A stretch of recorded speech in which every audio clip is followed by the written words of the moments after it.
With the state of Joe Biden's re-election campaign in turmoil, Donald Trump and his Republican allies are stepping up attacks on a familiar and, some say, possibly more threatening, political foe, his Vice President, Kamala Harris.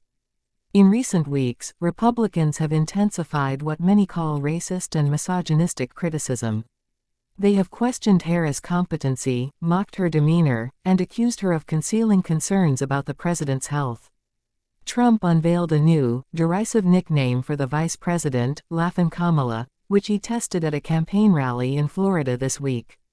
In the rambling, falsehood-filled speech, Trump dedicated several minutes to assailing Harris, whose shortcomings as vice president, he said, were in effect an insurance policy for the embattled incumbent.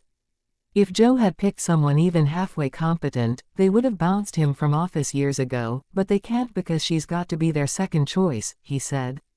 While the Trump team insists they are not intimidated by Harris, supporters say the preemptive strikes against the vice president, the highest-ranking woman in American politics and the first Black and Asian American vice president, are a reflection of her strength, especially as concerns about Biden's age have thrust her into the spotlight.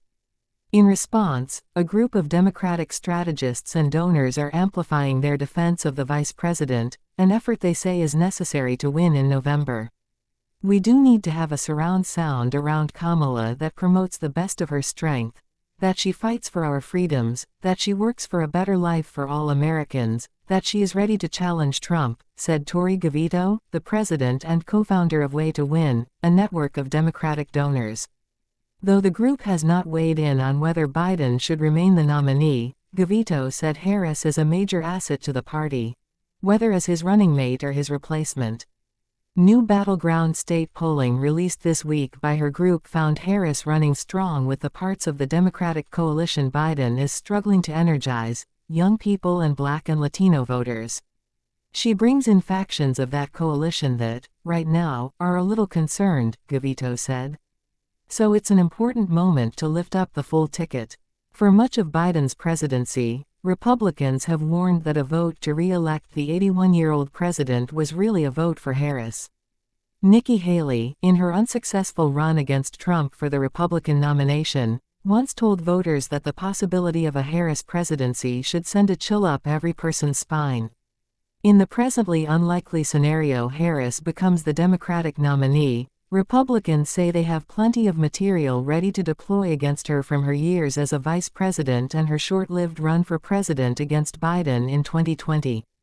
As the other half of the Biden-Harris administration, her record is tied to the president's, Republicans argue, which means she is equally to blame for Americans' frustration over the economy and the border. Republicans have sought to make Harris the face of the administration's response to record migration at the U.S. southern border, casting her as its absentee border czar. But she was never charged with overseeing U.S. border policy. Rather, she was tasked, as was Biden during his vice presidency, with a diplomatic mission to address the root causes of migration. In a preview of what Trump's strategy against Harris might look like, his campaign released an online ad alleging a great Kamala cover-up.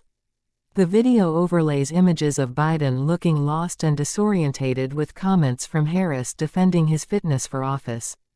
"Kamala lied to us for years about Biden," it says.